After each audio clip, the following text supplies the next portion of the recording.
Hello दोस्तों, स्वागत है आप लोगों का मैथ्स प्लेटफॉर्म पर। मैं अजय कुमार आप लोगों का बहुत बहुत स्वागत करता हूं हमारे इस यूट्यूब चैनल पर। तो दोस्तों, हम डिस्कस कर रहे हैं RRB NTPC and group D का जो हमारा स्पेशल बैच चल रहा है दोस्तों, उसमें हमने परसेंटेज को कंप्लीट कर लिया है। तो दोस्तों, आज का जो हमारा नया टॉपिक है उसका नाम है नंबर सिस्टम संख्या पद्धति। तो दोस्तों, यहाँ पे हम बेसिक से लेके नंबर सिस्टम को स्टार्ट करेंगे और धीरे धीरे बात को हम आगे लेकर चलेंगे। तो सबसे पहले हम यहाँ पे लेंगे बेसिक जानकारी, उसके बाद धीरे धीरे करते हुए इसी तरह हम एडवांस लेवल की ओर बढ़ेंगे। ठीक है, तो चलिए इसको शुरू करते हैं अपना वीडियो आज का। ठीक है, वीडियो को लाइक कीजिए, कमेंट करके हमें ज़रूर बताएं वीडियो आप लोगों को कैसा लग रहा है। ठीक है, चलिए शुरू करते हैं आज का अपना ये वीडियो। नंबर सिस्टम का दोस्तों पार्ट 1 है। ठीक है, चलिए। तो दोस्तों, अगर नंबर सिस्टम यानी संख्या पद्धति की बात की जाए तो दोस्तों यानी अंकों की यानी डिजिट की, तो दोस्तों दुनिया में सिर्फ 10 अंक हैं। दुनिया में कितने अंक हैं? सिर्फ 10 अंक हैं और उन्हीं अंकों को मिलाकर संख्याएं बनाई जाती हैं। बात समझ में आ रही है? दुनिया में सिर्फ 10 अंक हैं। वो अंक क्या हैं? समझिएगा ध्यान से। अंक वो क्या है वो यहाँ पे देख लीजिए। 0, 1, 2, 3, 4, 5, 6, 7, 8 और 9। और ये कितने अंक हो गए दोस्त? टोटल 10। ये 9 है, एक 0 को मिलाकर कितने हो गए? टोटल 10 अंक हो गए। और इन्हीं अंकों को मिलाकर क्या बनाया जाता है? संख्याएं बनाई जाती हैं। संख्याएं बनाई जाती हैं। ठीक है, यानी इन्हीं अंकों को मिलाकर क्या बनाया जाता है दोस्तों? संख्याएं बनाई जाती हैं। और दोस्तों संख्याएं जो होती हैं, संख्याएं असीमित होती हैं। ठीक है,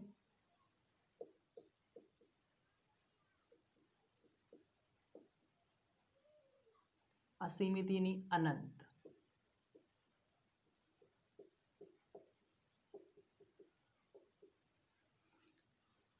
यानी इन अंकों को मिलाकर संख्याएं बनाई जाती हैं और संख्याएं क्या होती हैं? असीमित होती हैं। उम्मीद करता हूं बात समझ में आ रही होगी।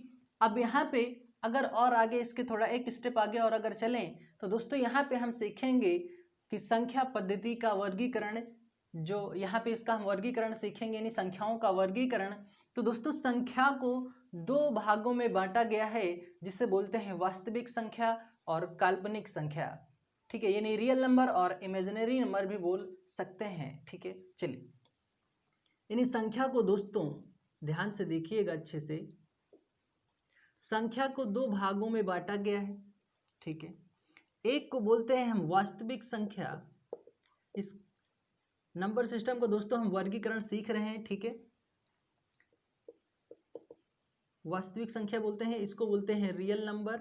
ठीक है, और यहाँ पे दूसरा जो है हमारा है काल्पनिक संख्या।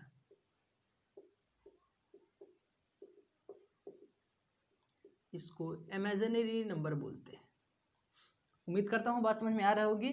ठीक है, संख्या 2 प्रकार में हुई, वास्तविक संख्या, काल्पनिक संख्या। तो दोस्तों अगर हमें काल्पनिक संख्या को पहचानने के लिए बोल दिया जाए कि भाई काल्पनिक संख्या को हम पहचानेंगे कैसे, तो जो संख्या अंडर रूट में ऋणात्मक में लिखी होगी वही हमारी क्या होगी? काल्पनिक संख्या होगी। जैसे यहाँ पे एक छोटा सा एग्जांपल मैं आप लोगों को दे रहा हूँ, ध्यान से देखिएगा। यहाँ पे इसका काल्पनिक संख्या का एक थोड़ा सा एग्जाम्पल लिख लीजिए अच्छे से नोट में। वर्गमूल में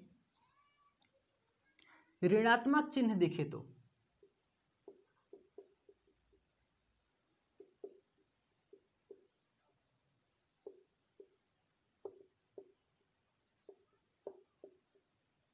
वही क्या होगी दोस्तों? काल्पनिक संख्या होगी, इमेजिनरी नंबर बोलते हैं जिसे, वही काल्पनिक संख्या होगी। आप पहचान अब आसानी से कर सकते हैं कि काल्पनिक संख्या कैसी होती है। वर्गमूल में ऋणात्मक चिन्ह दिखे, जैसे अंडर रूट में -2, अंडर रूट में -3, अंडर रूट में -4, अंडर रूट में -5। यानी अगर इस प्रकार से आपको संख्या दिख रही है तो वो क्या होगी? काल्पनिक संख्या होगी, इमेजिनरी नंबर होगी। ठीक है, तो आप यहाँ से आसानी से इसको पहचान लगा सकते हैं। एक इंपॉर्टेंट बात और समझिए, यहाँ पे काल्पनिक संख्या को आयोटा से प्रदर्शित करते हैं, आई से प्रदर्शित करते हैं, ठीक है, आयोटा से प्रदर्शित करते हैं। ये चीज जो हमारा है, ये क्या है, ये है हमारा आयोटा नंबर। काल्पनिक संख्या को दोस्तों आयोटा से प्रदर्शित करते हैं, यानी आई से, ठीक है। ये बात याद रखिएगा कि जो काल्पनिक संख्या को प्रदर्शित करते हैं, आई से प्रदर्शित करते हैं, जिसे बोलते हैं आयोटा, ठीक है। अब यहाँ पे एक इंपॉर्टेंट बात और समझिएगा, आयोटा जो होता है उसका जो मान होता है वो होता है अंडर रूट में -1, यानी वर्गमूल में -1, ठीक है। और यहाँ से जो ये आई है हमारा, ये आई है, यहाँ पे जब स्क्वायर लगेगा तो ये क्या होगा, अंडर रूट हट जाएगा तो उसका मान क्या हो जाएगा, 1 हो जाएगा। इतनी बात उम्मीद करता हूँ समझ में आ रही होगी। वापस एक बार काल्पनिक संख्या को फिर से समझ लीजिए। काल्पनिक संख्या को अगर आपको पहचाना जाए कि इसमें से अगर आप लोगों को दे दिया जाए भाई किसमें काल्पनिक संख्या को पहचानिए, तो आपको पहचानना कैसे है कि वर्गमूल में अगर ऋणात्मक चिन्ह दिखता है आपको तो वही क्या होगी, आपकी काल्पनिक संख्या होगी। काल्पनिक संख्या को इमेजिनरी नंबर बोलते हैं, ठीक है। जैसे मैंने यहाँ पे एग्जांपल दिया है, अंडर रूट में -2, अंडर रूट में -3, अंडर रूट में -4, यानी वर्गमूल में -5, इस प्रकार से। और काल्पनिक संख्या को आयोटा बोलते हैं, यानी आई से इसको काल्पनिक संख्या को आयोटा से प्रदर्शित करते हैं, आई से, ठीक है। तो आई बराबर होता है, इसका मान होता है अंडर रूट में -1, और आई स्क्वायर बराबर क्या हो जाएगा, यहाँ पे -1 हो जाएगा। तो उम्मीद करता हूँ काल्पनिक संख्या आपको समझ में आ गया होगा। यदि आपसे प्रश्न में अगर गलती पूछता भी है तो आप उसको आसानी से पता कर सकते हैं कि भाई हमको पता है कि वर्गमूल में अगर ऋणात्मक चिन्ह दिखेगा तो वही हमारी काल्पनिक संख्या होगी। अब आते हैं हम अपने वास्तविक संख्या पर, रियल नंबर पर। रियल नंबर को दोस्तों 2 भागों में बांटा गया है, ठीक है। हम संख्याओं का वर्गीकरण पढ़ रहे हैं, ठीक है। तो दोस्तों यहाँ पे वास्तविक संख्या 2 प्रकार का होगा। तो पहला जो प्रकार है उसे बोलते हैं परिमेय संख्या, पहले वाले को बोलते हैं परिमेय संख्या,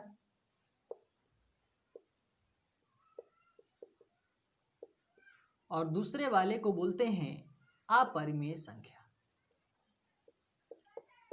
अपरिमेय संख्या। अब अगर आप लोगों को कह दिया जाए कि भाई आपको कुछ वहां पे 4 ऑप्शन दे दिया जाए और उन चारों ऑप्शन में बोल दे कि इसमें परिमेय संख्या कौन सी है, या अलग से एक क्वेश्चन और बनाए उसमें 4 ऑप्शन दे, इसमें पूछे कि अपरिमेय संख्या है क्या है, तो वो चीज को हम कैसे पहचानेंगे, आइए उसको यहाँ पे अच्छे से क्लियर करते हैं, ठीक है। तो परिमेय संख्या को सबसे पहले आप लोगों को यह ध्यान देना है कि जिसे P/Q के फॉर्मेट में लिखा जाए, यानी P/Q के रूप में लिखा जाए, वही हमारी क्या होगी, परिमेय संख्या होगी। लेकिन Q का मान बटे में 0 नहीं होना चाहिए। उम्मीद करता हूँ बात मेरी समझ में आई होगी। वापस एक बार मैं यहाँ पे अच्छे से नोट करवा दे रहा हूँ, जिसे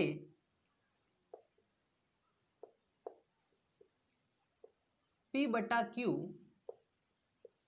के रूप में लिखा जाए वही क्या है, परिमेय संख्या है।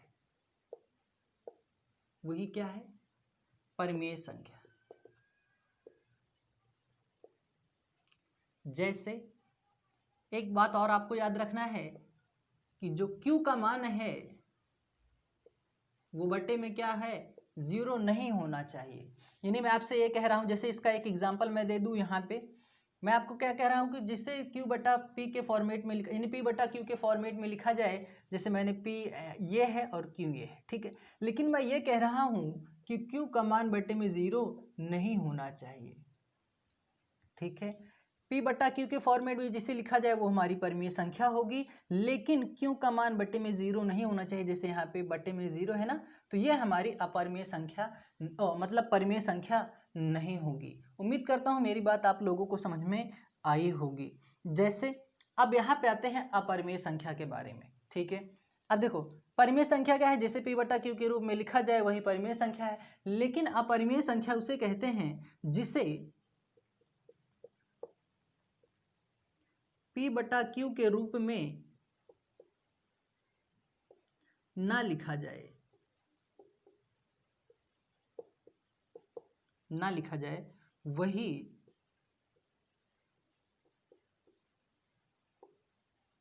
अपरिमेय संख्या होगी, वही अपरिमेय संख्या है। तो उम्मीद करता हूँ इतनी बात आप लोगों को समझ में आ गई होगी। वापस एक बार फिर से समझ लीजिए, फिर इसको मैं स्क्रीनशॉट दिलवाता हूँ, उसके बाद फिर यहाँ पे इरेज करने के बाद आगे बढ़ेंगे। ठीक है, वापस एक बार फिर से सीख लेते हैं। दुनिया में सिर्फ 10 अंक हैं। वो अंक क्या है? 0 से लेकर 9 तक, सबको जोड़ेंगे 10 अंक होंगे। इन सभी अंकों को मिलाकर संख्याएं बनाई जाती हैं, और संख्याएं क्या होती हैं? असीमित यानी अनंत होती हैं। संख्याओं का वर्गीकरण हम पढ़ रहे हैं यहाँ पे। तो संख्या को दो भागों में बांटा गया है, एक है वास्तविक संख्या और दूसरा है काल्पनिक संख्या। तो सबसे पहले हम काल्पनिक संख्या की बात किए, तो इसमें हम सीखे वर्गमूल में यानी अंडर रूट के अंदर ऋणात्मक चिन्ह अगर हमें दिखता है तो वही हमारी क्या होगी? काल्पनिक संख्या होगी। और काल्पनिक संख्या को आई यानी आयोटा से प्रदर्शित करते हैं, और आयोटा का मान होता है अंडर रूट में -1। ठीक है, यहाँ पे ये स्क्वायर हटेगा तो यहाँ पे स्क्वायर लगेगा, बराबर में 1 बचेगा। ठीक है, तो इस प्रकार से हम काल्पनिक संख्या को पहचानेंगे। फिर हम आगे आते हैं वापस अपने वास्तविक संख्या पर, रियल नंबर पर। ठीक है, तो वास्तविक संख्या को दो भागों में बांटा गया है, एक को बोलते हैं परिमेय संख्या और दूसरे को बोलते हैं अपरिमेय संख्या। ठीक है, तो दोस्तों परिमेय संख्या पहचानेंगे कैसे? जिसे P बटा Q के रूप में लिखा जाए वही परिमेय संख्या है, लेकिन Q का मान बटे में 0 नहीं होना चाहिए। ठीक है, Q का मान बटे में 0 नहीं होना चाहिए। अगर बटे में 0 आता है तो वो क्या होगा? अपरिभाषित होगा। जैसे यहाँ पे मैं लिख दे रहा हूँ ऐसे, अगर P बटा यहाँ पे Q आ गया तो ये क्या होगा दोस्तों? ये होगा अपरिभाषित। क्या होगा? अपरिभाषित होगा। अगर 0 आता है Q के जगह पे तो वो क्या होगा? अपरिभाषित होगा। एक चीज और सीख लेते हैं इसमें, काल्पनिक संख्या में वास्तविक संख्या और काल्पनिक संख्या को मिलाकर सम्मिश्र संख्याएं बनाई जाती हैं। जैसे मैंने आपसे ये कहा कि वास्तविक संख्या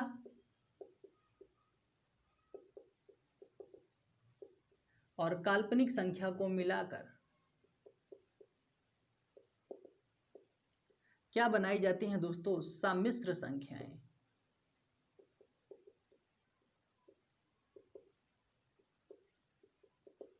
सम्मिश्र संख्याएं बनाई जाती हैं। आप इसको इस प्रकार से भी लिख सकते हैं, a + bi। ये क्या है? ये जानकारी है, थोड़ा आप इसको ध्यान दे सकते हैं। वास्तविक संख्या और काल्पनिक संख्या को मिलाकर सम्मिश्र संख्याएं बनाई जाती हैं। अब यहाँ पे जो a है, a दोस्तों प्रदर्शित करेगा यहाँ पे वास्तविक संख्या को, और जो हमारा ये दूसरा वाला पार्ट है ये क्या किसको प्रदर्शित करेगा? बी आई, मतलब देखो आई का मतलब मैंने क्या बताया है? आयोटा बताया है, यानी वो संख्या क्या होगी? काल्पनिक संख्या होगी। तो वास्तविक संख्या और काल्पनिक संख्या को मिलाकर सम्मिश्र संख्याएं बनाई जाती हैं, जिसे a + bi से प्रदर्शित करते हैं। चलिए अब यहाँ पे स्क्रीनशॉट ले लीजिए। तो हम बात करेंगे अपने अपरिमेय संख्या के बारे में। अपरिमेय संख्या अगर हम पहचानना जान जाएंगे तो बाकी जो बचेंगी वो हमारी परिमेय संख्या होंगी, जिसे P बटा Q के फॉर्मेट में लिखते हैं। उसकी सिर्फ दो ही शर्तें हैं, जिसे P बटा Q के फॉर्मेट में लिखें वो हमारी परिमेय संख्या होगी, लेकिन Q का मान बटे में 0 नहीं आना चाहिए, और बाकी जो बचती हमारी परिमेय संख्या होंगी उसको हम यहाँ पे सीखते हैं। स्क्रीनशॉट ले लीजिए, फिर एक एक करके यहाँ पे हम बेसिक से लेके एडवांस लेवल तक अच्छे अच्छे यहाँ पे जानकारियाँ लेंगे, क्वेश्चन भी यहाँ पे आगे चल के हम सॉल्व करेंगे। ठीक है, चलिए जो यहाँ पे ये नीचे नहीं दिखाई दे रहा था दोस्तों, यहाँ पे नीचे मैंने ये लिखा हुआ था a + bi। a वास्तविक संख्या को और bi जो है वो काल्पनिक संख्या को प्रदर्शित करता है। ठीक है, चलिए ले लीजिए स्क्रीनशॉट।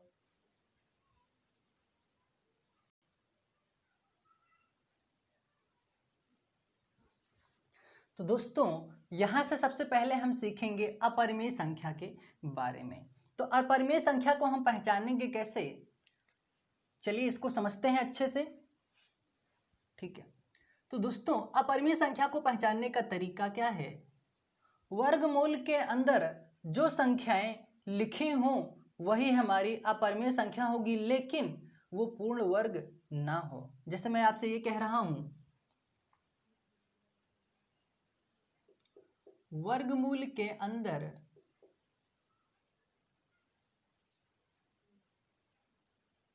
वर्गमूल वाली संख्याएं, वर्गमूल वाली संख्याएं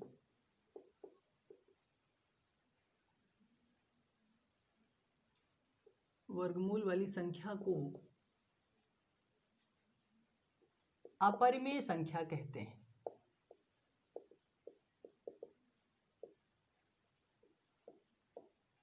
ठीक है, लेकिन वह पूर्ण वर्ग ना हो। ठीक है, आप उसको अपरिमेय संख्या को पहचानेंगे कैसे?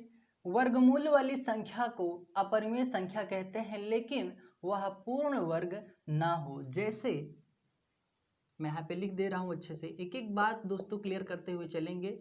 जैसे यहाँ पे √4, अंडर रूट में 9, अंडर रूट में 16, अंडर रूट में 25।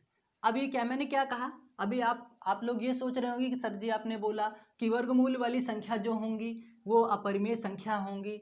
अब ये वर्ग में है, अंडर रूट में है, नहीं वर्ग में है, तो ये हमारी अपरिमेय संख्या नहीं है, तो परिमेय संख्या है। अब परिमेय संख्या कैसे है इसको क्लियर करते हैं।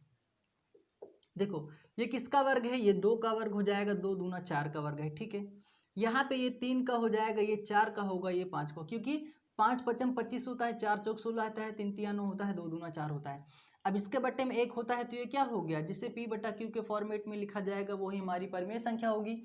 तो ये तो हमारी क्या हो जाएंगी? परिमेय संख्या हो जाएंगी। इसीलिए मैंने आपसे बोला कि वर्गमूल वाली संख्या को अपरिमेय संख्या कहते हैं, लेकिन वह पूर्ण वर्ग ना हो, यानी इस प्रकार से वो पूर्ण वर्ग नहीं होनी चाहिए। ठीक है, अगर वो पूर्ण वर्ग होंगी तो वो क्या होंगी? परिमेय संख्या होंगी। ठीक है, उम्मीद करता हूँ दोनों में डिफरेंट आप लोगों को समझ में आ रहा होगा। इसको थोड़ा इरेज करते हैं, फिर यहाँ पे थोड़ी और बात क्लियर करते हैं। जैसे मैं आपको यहाँ पे ऑप्शन दे रहा हूँ, वहाँ पे अब आप लोगों को फाइंड आउट करना है कि यहाँ पे कौन सी अपरिमेय संख्या है, कौन परिमेय संख्या। जैसे अंडर रूट में 2, अंडर रूट में 3, अंडर रूट में 4। ठीक है, इस प्रकार से संख्याएं हैं हमारे पास, अंडर रूट में 7। ठीक है, अब इसमें से आप लोगों से पूछ लिया जाए कि अब इसमें बताइए कौन सी परिमेय संख्या है और कौन सी अपरिमेय संख्या है, तो आप लोग पहचानेंगे कैसे कि भाई क्या ये एक परिमेय संख्या है? बिल्कुल नहीं, ये परिमेय संख्या नहीं है, ये एक अपरिमेय संख्या है। ये अपरिमेय संख्या है, यहाँ पे अपरिमेय पढ़ रहे हैं ना, तो हाँ ये बिल्कुल अपरिमेय संख्या है। ये परिमेय संख्या है, अपरिमेय संख्या है? बिल्कुल हाँ, यह एक अपरिमेय संख्या है। क्या ये एक अपरिमेय संख्या है? नहीं, यह एक अपरिमेय संख्या नहीं है। क्यों नहीं है? क्योंकि मैंने बोला है कि वह पूर्ण वर्ग ना हो, अंडर रूट में तो हो लेकिन वो पूर्ण वर्ग में नहीं होगी, तभी वो हमारी अपरिमेय संख्या होगी। ठीक है, ये तो यहाँ पे इसका पूर्ण वर्ग बन पा रहा है, इसका मतलब ये है कि यह अपरिमेय संख्या नहीं है। क्या ये हमारा एक अपरिमेय संख्या है? नहीं, ये अपरिमेय संख्या नहीं है। क्यों नहीं है? क्योंकि यह एक पूर्ण वर्ग है, वो 13 का पूर्ण वर्ग है। ठीक है, क्या 7 एक अपरिमेय संख्या है? हाँ, 7 एक अपरिमेय संख्या है। तो उम्मीद करता हूँ बात आप लोगों को अच्छे से क्लियर हो गई होगी कि कौन सी अपरिमेय संख्या होंगी, कौन सी परिमेय संख्या होंगी। एक बात और अच्छे से समझिए यहाँ पे कि यहाँ पे जैसे आप लोगों को साथ में एक और दे दे 1.212121, अगर आपको साथ में ये भी दिया होता तो क्या एक हमारा अपरिमेय संख्या है? नहीं, यह एक अपरिमेय संख्या नहीं है। अब कैसे नहीं है, आइए इस बात को हम अच्छे से क्लियर करते हैं। तो दोस्तों अगर इस प्रकार से बनता है हमारे सामने तो करना क्या है आप लोगों को, यहाँ पे मैं थोड़ा इसको इरेज, अच्छा यहाँ पे क्लियर कर लेते हैं। दूसरी बात हमें यहाँ पे ये देखना है कि अशांत अनावर्त दशमलव, इसका मतलब यह है दोस्तों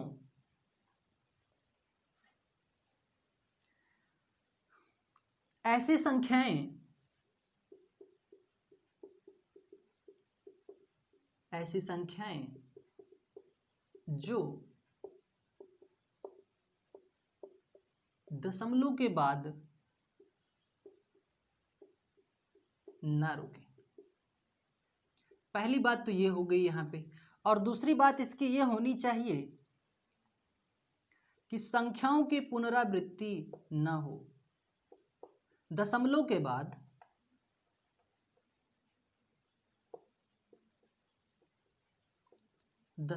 बाद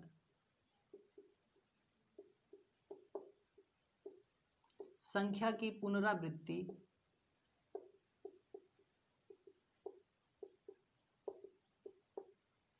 ना। अब यहां से बात हमें यह समझ में आ रही है, अशांत अनावर्त दशमलव का मतलब क्या होता है? ऐसी संख्याएं जो दशमलव के बाद ना रुकें।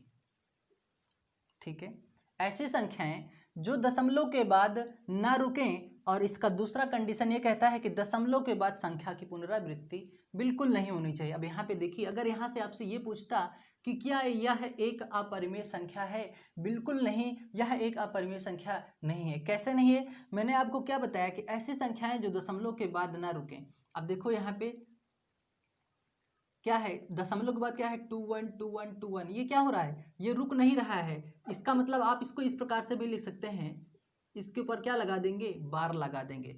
जितनी संख्याएं बार बार रिपीट हो रही हैं उतनी संख्याओं के ऊपर आपको बार लगाना पड़ेगा। देखिए यहाँ पे 2 1 फिर 2 1 फिर 2 1, यहाँ से इस प्रकार से ये बढ़ता जा रहा है। तो ये 2 1 बार बार रिपीट हो रहा है, तो उसके बाद क्या लगा देते हैं, बार लगा देते हैं। इतना बात आपको पता होगा, नहीं पता है जान लीजिए। ठीक है, अब दूसरी बात यहाँ पे देखो, दशमलव के बाद संख्या की पुनरावृत्ति ना हो, अगर ये कंडीशन फॉलो हो रही है तो वह हमारा अपरिमेय संख्या नहीं होगी। लेकिन यहाँ पे देखिए, वही संख्या बार बार रिपीट हो रही है, ऐसी संख्याएं जो दशमलव के बाद ना रुके। ठीक है, ये तो पहला तो फॉलो हो रहा है कि रुक नहीं रहा है। ठीक है, लेकिन दशमलव के बाद संख्या की पुनरावृत्ति ना हो, लेकिन यहाँ पे देखो पुनरावृत्ति वापस बार बार हो रही है। ठीक है, इसका मतलब यह क्या है कि यह एक अपरिमेय संख्या नहीं है। ठीक है, यह एक परिमेय संख्या है। अगर इसको आप तोड़ेंगे तो आप इसको इस प्रकार से लिख सकते हैं, 121 में माइनस करेंगे, जितने अंक पे दशमलव बार रहता है उतने हम क्या लिखते हैं, यहाँ पे 9 लिखते हैं। उसके बाद क्या होगा, 121 में कितना हो जाएगा, 120 हो जाएगा, बट्टे में 9 हो जाएगा। तो ये क्या हो जाएगा, 120/99, मतलब उसको p/q के फॉर्मेट में लिख दिए। इसका मतलब क्या है, यह एक परिमेय संख्या है। ठीक है, तो हमसे क्या पूछा है, यहाँ पे क्या है, यह एक परिमेय संख्या है। अपरिमेय संख्या है या नहीं है? नहीं है, क्योंकि यह एक क्या है, परिमेय संख्या है। तो उम्मीद करता हूं बात समझ में आ गई होगी। तो दोस्तों यहाँ पे मैंने 2 से 3 यहाँ पे एग्जाम्पल मैंने लिखा हुआ है यहाँ पे। अब यहाँ पे दोस्तों आप लोगों को पहचानना है कि यहाँ पे कौन सी परिमेय संख्या है और कौन सी अपरिमेय संख्या है। लेकिन हम यहाँ पे अपरिमेय संख्या पढ़ रहे हैं, तो यहाँ पे आपको बताना है कि अपरिमेय संख्या इनमें से कौन है। ठीक है, आइए इसको क्लियर कर लेते हैं। अब देखो दोस्तों, यहाँ पे क्या है, 1.21 है, यानी ये दशमलव के बाद संख्या रुक गई है। और मैंने क्या बताया है कि अपरिमेय संख्या वही होगा, ऐसी संख्याएं जो दशमलव के बाद ना रुकें। ठीक है, अगर नहीं रुक रहा है तो क्या होगा, हमारा अपरिमेय संख्या होगा। एक बात यहाँ पे और थोड़ा सा नोट कर लीजिए कि अशांत दशमलव क्या होता है, यहाँ पे अशांत दशमलव होता है ऐसी संख्याएं जो दशमलव के बाद ना रुके, वो क्या कहलाती हैं, अशांत दशमलव कहलाती हैं। और अनावर्त का मतलब क्या होगा, अनावर्त का मतलब होता है दशमलव के बाद संख्या की निश्चित क्रम में पुनरावृत्ति ना हो। निश्चित क्रम यहाँ पे लिख लीजिएगा, निश्चित क्रम में पुनरावृत्ति ना हो, वही क्या होगा, अनावर्त दशमलव का मतलब होगा। उम्मीद करता हूं अशांत दशमलव का मतलब और अनावर्त दशमलव का मतलब समझ में आ गया होगा। ठीक है, अब यहाँ पे अगर ये दोनों कंडीशन फॉलो हो रही हैं तो वो हमारा बिल्कुल अपरिमेय संख्या होगा, और अगर नहीं हो रहा है तो क्या होगा, सीधा परिमेय संख्या होगा। ठीक है, तो यहाँ पे हम पढ़ रहे हैं अपरिमेय संख्या। तो मैंने क्या बताया, ऐसी संख्याएं जो दशमलव के बाद ना रुके, ना रुके। ठीक है, दशमलव के बाद संख्या रुकनी नहीं चाहिए, अगर नहीं रुकेगी तभी वो हमारी अपरिमेय संख्या होगी। ठीक है, यहाँ पे देखो 1.21 संख्या रुक गई है, इसका मतलब क्या है कि यह एक अपरिमेय संख्या नहीं है। क्यों नहीं है, क्योंकि यहाँ पे दशमलव के बाद संख्या रुक गई है। और हमें पहचानना कैसे है कि ऐसी संख्याएं जो दशमलव के बाद न रुके वही हमारी अपरिमेय संख्या होगी, सिर्फ बस। ठीक है, अब यहाँ पे देखिए 1.121212, इसका मतलब ये कौन सी संख्या है? अशांत अनावर्त दशमलव है। कैसे है? आप पहली कंडीशन तो ऐसे फॉलो करनी है कि ऐसी संख्याएं जो दशमलव के बाद ना रुके। यहाँ पे देखिए दशमलव के बाद संख्या रुक नहीं रही है, बल्कि ये ऐसे बढ़ती जा रही है, ठीक है।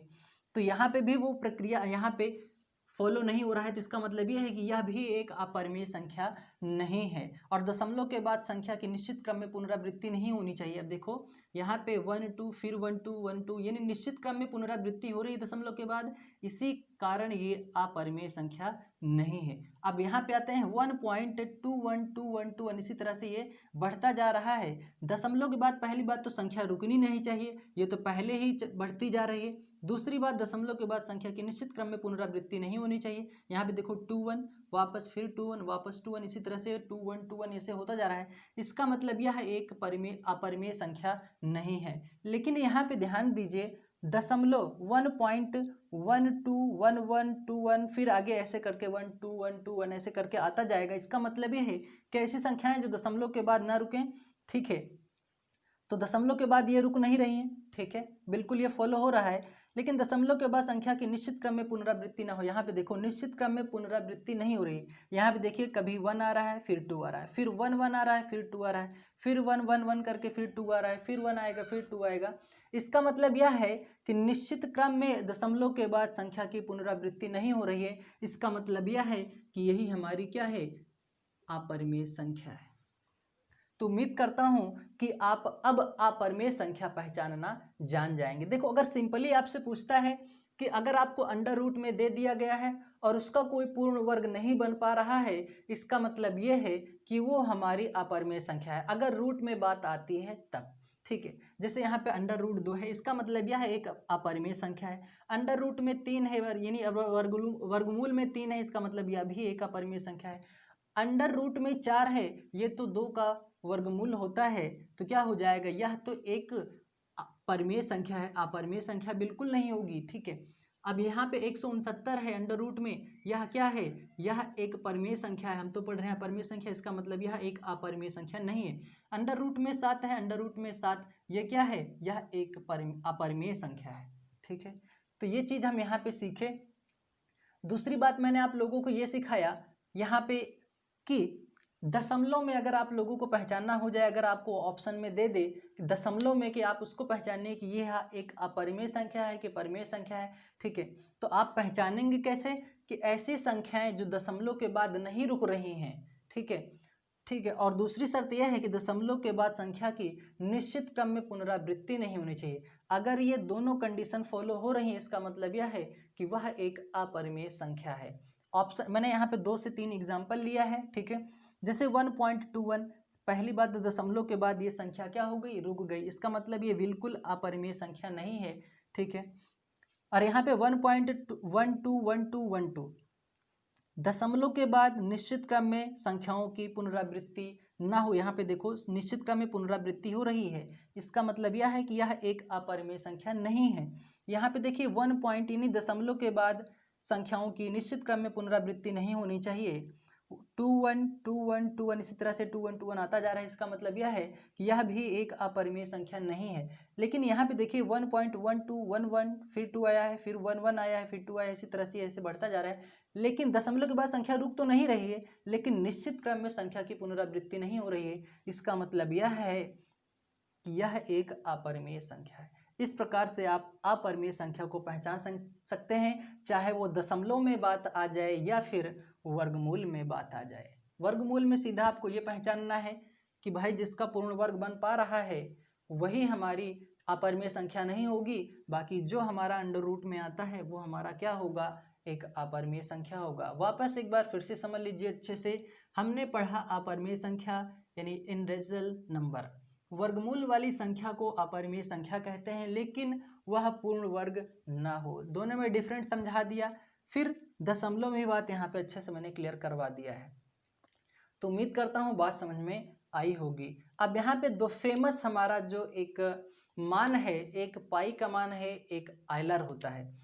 तो पाई जो होता है एक अपरिमेय संख्या है, लेकिन जो पाई का मान लगभग 22/7 होता है वो हमारा एक परिमेय संख्या है, ठीक है। आयलर भी यहाँ पे हम जानेंगे। आयलर क्या है? आयलर भी हमारा एक अपरिमेय संख्या है, ठीक है। लेकिन जो उसका मान होता है 2.876 ऐसा कुछ करके होता है, वो हमारा क्या है, एक परिमेय संख्या है।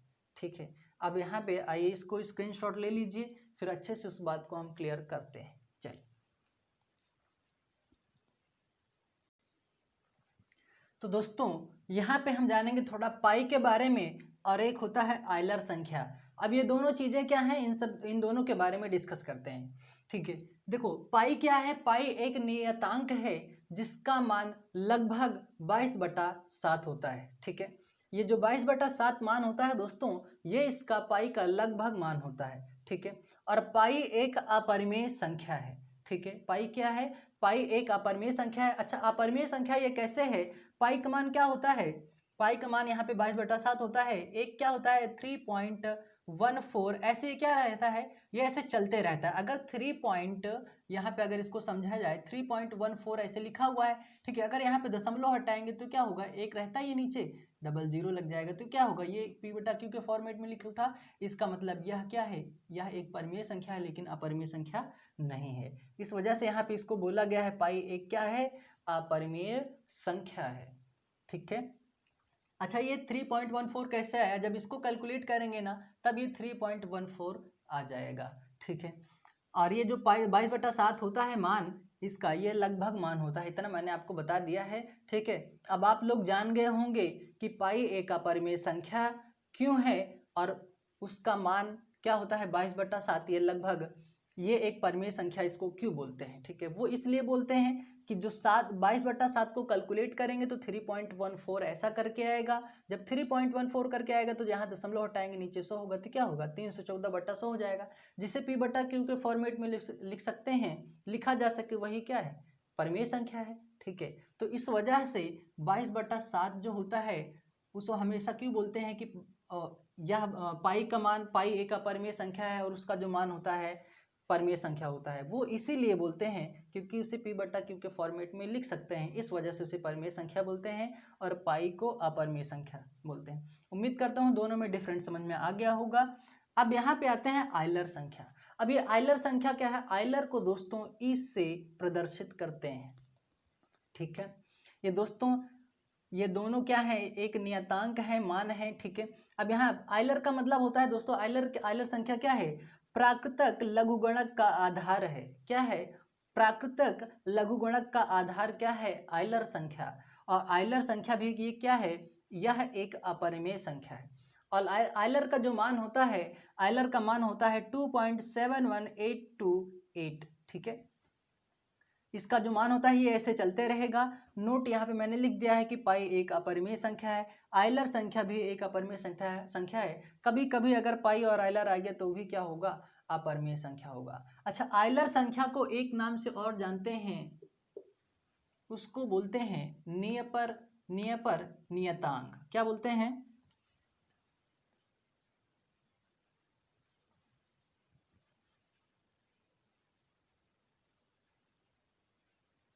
नेपियर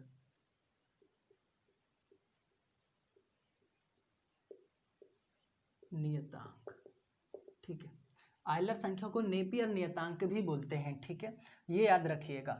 तो उम्मीद करता हूँ समझ में आ गया होगा। हाँ, अब यहाँ पे ये क्या है, यह एक अपरिमेय संख्या कैसे है, अब ये भी जान लीजिए। मैंने क्या बोला था कि दशमलव के बाद संख्या रुके नहीं। ठीक है, चलिए नहीं रुक रही है संख्या, लेकिन दशमलव के बाद संख्या की निश्चित क्रम में पुनरावृत्ति नहीं होनी चाहिए, तभी वो क्या होगी, हमारी अपरिमेय संख्या। बिल्कुल सही बात है, दोनों चीज़ें यहाँ पे फॉलो हो रही हैं।